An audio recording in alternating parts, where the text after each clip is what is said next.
too easily co-opted into this whole world of the pre-conciliar world of the revolution. The revolution already having made such gains politically. I think of the predecessor of Pope Pius XII, Pope Pius XI, who, like Pius XII, all beautiful, very clear Catholic teaching in all of his magisterial pronouncements, his encyclicals, and so forth, his sermons.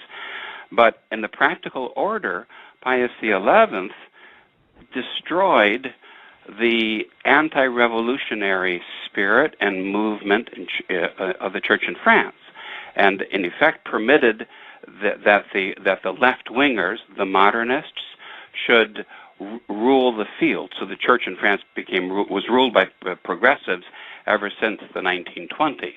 And so the field was all set up for the revolution. So it's thoughts like these. And your Excellency, are you just speaking there about, for example, the suppression of Action Française, or are you talking about larger issues? The suppression, especially the suppression of l'Action Française in France, but also in Mexico, the lack of support for the Cristeros, the betrayal of the Cristeros. That's another example of that. It was the same thing. The Church in Mexico, in particular, the Church lost the common man, and the priest and the bishop lost the respect of the common man, and somehow ended up just co-opted into the ruling classes, or the worthless non-working classes, you might say. So everything got really messed up. It really did. We need the patronage of a great saint, but the universal patronage, the Catholic patronage of a great saint like St. Joseph.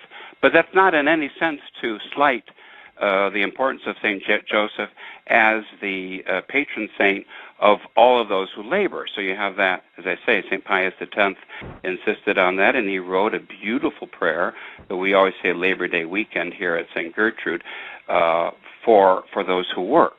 He's the model of those who work.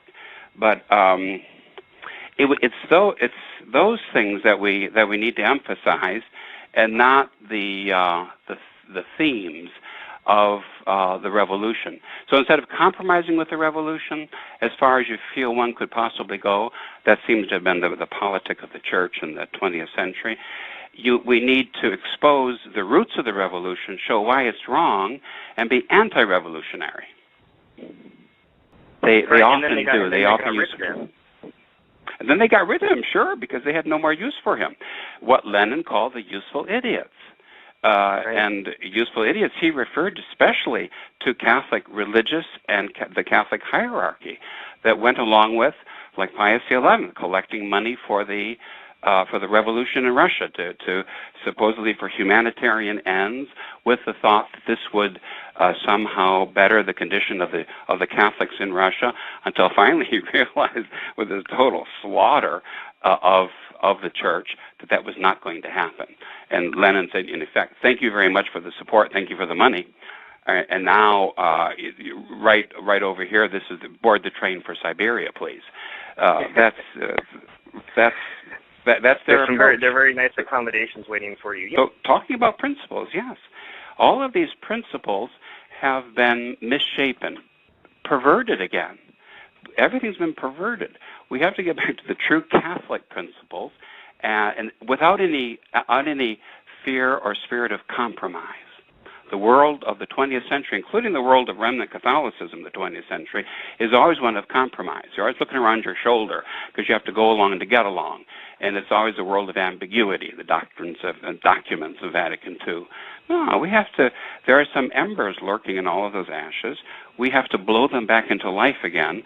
And one of them is a true devotion to St. Joseph and a true understanding of the nature of human work and labor. In the sweat of thy face thou shalt eat thy bread, till thou return to the earth out of which thou wast taken. Genesis 3.